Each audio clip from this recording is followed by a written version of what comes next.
Saúde da Mulher e o tema é TPM.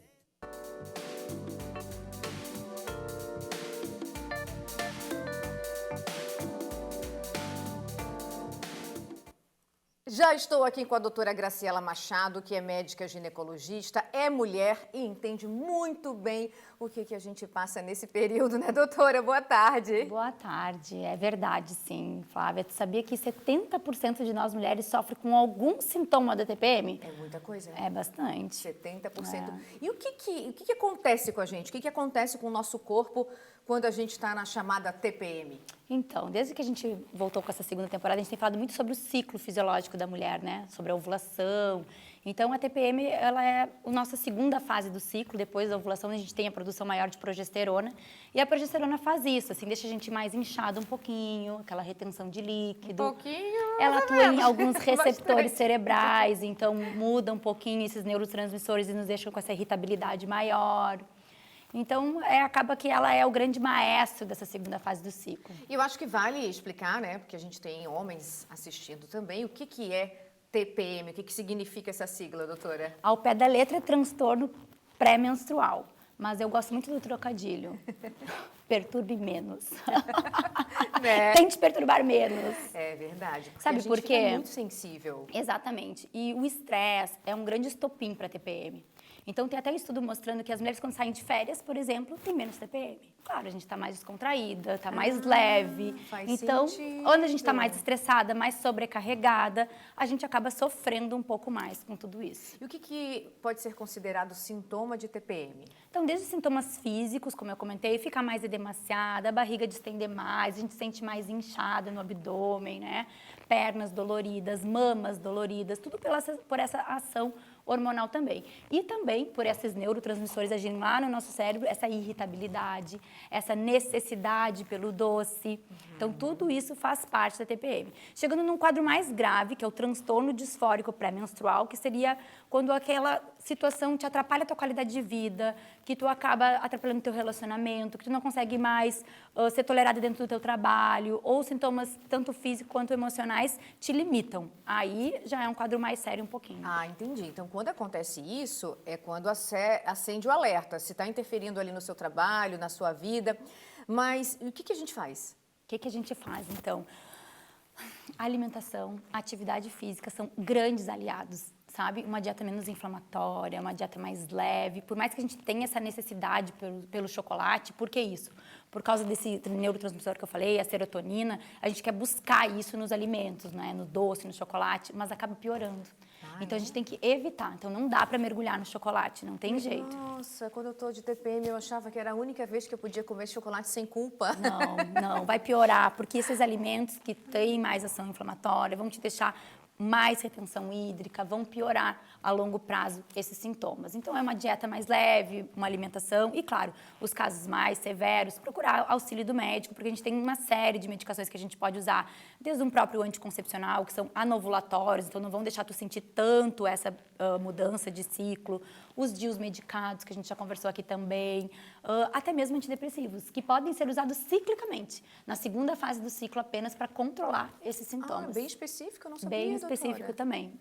O nosso público está participando, as mulheres estão compartilhando as experiências com a gente. A Juscelia, boa tarde. Minha rainha Flávia, um beijo, sua linda. Aqui em casa são 3 mulheres. Pensa na TPM, coitado do meu marido. Tente perturbar menos. É a dica que eu dou para ele. Essa coisa do ciclo, é verdade que quando as mulheres estão juntas, o ciclo acontece no mesmo período? Bem instintivo, né? Meio animal isso, mas é verdade. Tendem a sangrar na mesma época. Então, tadinho desse marido mesmo. Ela Acho que é chama de melhor, né? TPM. Porque senão tu imagina o mês todo ia ter alguém no TPM. Concentra tudo e vai.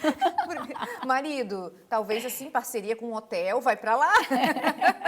Não, seja querido, né? Deixa essa mulher mais tranquila, mais calma, porque a gente já viu que o estresse acaba piorando. Então, eu acho que até esse deboche que acontece em casa, né? Ai, tá de TPM, mas isso só irrita mais a mulher, né? Verdade. Não ajuda. A gente acaba dizendo que desconta no marido, porque o marido é a pessoa que a gente mais convive, né? Claro, Dá uma tem. vontadezinha de dar uma esganada, mas tem que passar, não pode esganar, né? Não pode.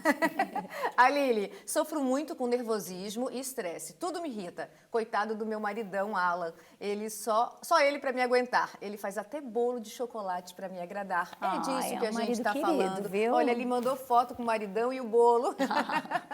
É sobre isso, é sobre o isso. acolhimento, né, doutora? Acolher e entender que é uma fase da mulher que a gente é assim e que também tem os benefícios da gente sentir todas as nossas fases do ciclo. Aquela fase mais do meio, que antecede a TPM, vai estar com mais vontade de namorar, porque é aquela fase ovulatória. Então, tudo tem prós e contras, né? Essa fase o marido gosta. Essa fase ele gosta, vai ter que aguentar a segunda fase depois. É verdade. Doutora, e às vezes não dá tempo de responder todo mundo. Quem não dá tempo de responder aqui, corre lá no Instagram que ela te responde. Respondo todo mundo sim, pode ficar tranquilo. Pode colocar, vamos começar com a participação do nosso público já?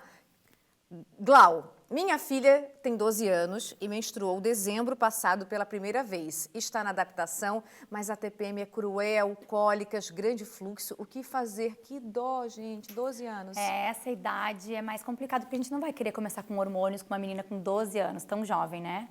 Então, eu ia apostar nessa parte, assim, de alimentação mais saudável, de atividade física, de conversar com ela para ela entender essa transformação que está acontecendo na vida dela.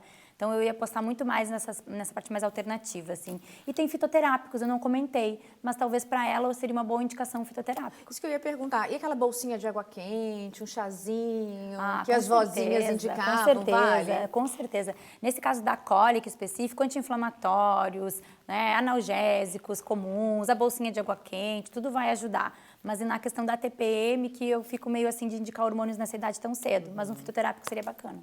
A Cacilda, é normal com o passar dos anos os sintomas da TPM aumentarem? Pode acontecer. A gente vai criando esses nossos receptores de progesterona, eles vão mudando ao longo da nossa vida. Então, a gente pode aumentar, sim, um pouquinho dessa TPM, principalmente naquela fase pré-menopausa, do climatério, às vezes parece que fica mais sensível àquela transição hormonal. É bem característico. Recadinho da Patrícia. Sofro demais com a TPM, tenho 50 anos e continuo menstruando. Tenho que tomar anticoncepcional para não menstruar? Tenho muita dor. Não, 50 anos é o time para a gente parar, inclusive, o anticoncepcional, começar a pensar em outro tipo de reposição hormonal, mais adequada para a tua idade, pensando nessa fase de climatério, de transição, mesmo não tendo acabado ainda a menstruação, tem que fazer essa consulta com o teu ginecologista. Recadinho da Débora. Eu não sou regular, mas quando vejo que estou no estresse, além da conta, já sei que a bendita está para vir. Foi o que a gente estava conversando, né? Não é que vai ter sempre, mas o estresse é o grande fator, assim, de estímulo, de estopim para vir aquela irritabilidade, que é bem característica desse período. Então é por isso que nem sempre a gente tem essa TPM assim tão carregada. Por isso que às vezes depende do estímulo. Depende do estímulo, depende da fase da vida que tu tá. Então não quer dizer que quem tem TPM na adolescência vai ter o resto da vida. Não significa que, ai meu Deus, o que está acontecendo comigo? Eu nunca tive e agora eu tenho. Então a gente muda ao longo da nossa vida também, né? E esses receptores também se mudam um pouco. Ô, doutora, é importante também a gente conhecer o nosso corpo. Eu estava contando a minha experiência que eu sinto assim que quando eu choro, né? Porque eu não sou de chorada. Aí quando eu sinto assim que alguma coisa me deixou chateada, eu já vou chorando, aí é ela. No caso da Flávia, ela usa o Mirena, e o Mirena ele é anovulatório, mas não em todos os ciclos. Então pode ovular. Então, às vezes ela pode ter um ciclo ovulatório, com isso essa alteração maior hormonal, essa sensibilidade mais característica, né? Então, eventualmente pode sim. Então, para quem tem DIU, tem TPM. Pode ter também. Apesar de ele fica meio contraditório, né? Porque ele é um tratamento, mas por quê? Porque a longo prazo tu vai ter menos ciclos ovulatórios, então menos vezes TPM, mas ainda pode ter. Ale, na minha TPM eu sinto bastante desejos de coisas para comer. A fome aumenta, né? Sim, é a tal da serotonina, né? Que ela é bloqueada, então a gente acaba buscando essa fonte desse neurotransmissor, do que ativa ele, através desses alimentos mais doces, chocolate, café, essas coisas assim. E o que a gente pode comer assim quando a gente está naquele desespero pelo doce, doutora? Pode substituir, né? Olha só que legal, aquelas frutas secas, barrinhas de cereais.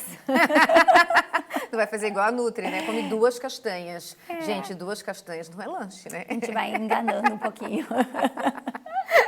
E quando a gente fala de TPM, a gente viu ali que tinha uma menina de 12 anos, a mulher de 50. Tem uma idade, assim, ou não tem relação? Não, foi o que eu te falei, assim, ao longo da nossa vida a gente vai ter períodos com mais TPM, períodos com menos, então ela atinge qualquer idade. E nessa questão, assim, da irritabilidade, a atividade física A atividade física é ótima, né? Porque a gente libera as endorfinas e com isso vai fazer com que o teu cérebro lá se conforme com aquela situação, te tranquilize, te deixe mais relaxada. Então, isso é muito importante, essa atividade física, principalmente nessa fase. E quando a doutora fala, assim, de uma alimentação mais saudável, né? Como, eu já estou pensando que a doutora é nutricionista.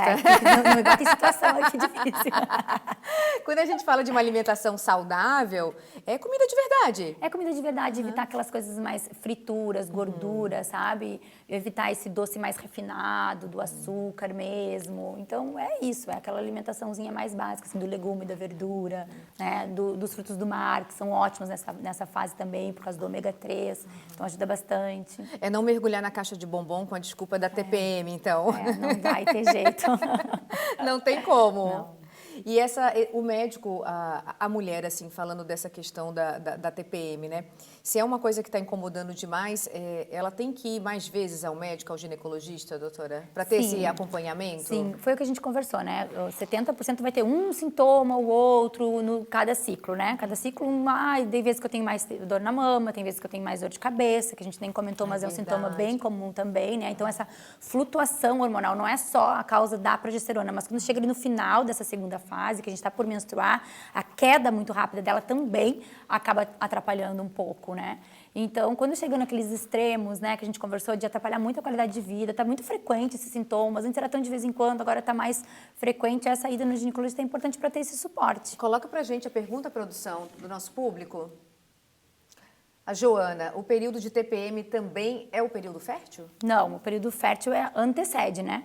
Então, a gente tem o período fértil, que é o período periovulatório, ovulatório, e depois que ocorre a ovulação, então o ovário começa a se dedicar mais a essa produção de progesterona, porque na cabeça do ovário ele está produzindo o hormônio da gestação, para ter uma anidação, para dar tudo certo, e não acontecendo a anidação, vem a menstruação. Muito obrigada pela participação. Repete seu Instagram para o pessoal de casa que ficou sem resposta para correr lá e conversar contigo. Doutora Graciela Machado, @gmail.com. É o e-mail que eu sempre falo. Mas eu respondo lá também. E só @doutora Graciela Machado é o Instagram. Obrigada. Até a próxima.